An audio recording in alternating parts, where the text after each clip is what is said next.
Ju që pini kafe çdo ditë, dëgjojeni këtë lajm. Kafeja është një nga pjesët e rutinës të përditshmërisë për shumë njerëz. Ata që nuk rrinë dot pa të, nëse anashkalojnë ndihen të përgjumur dhe madje mund të kenë edhe dhimbje gjatë gjithë ditës.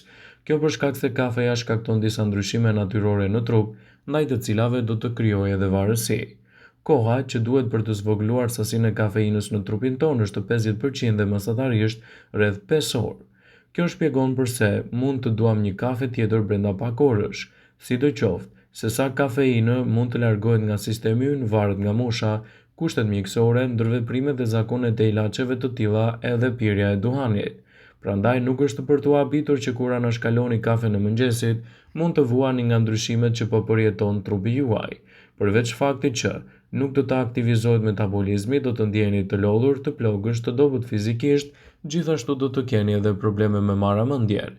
Prandaj kafeja mund të krijojë edhe varësi.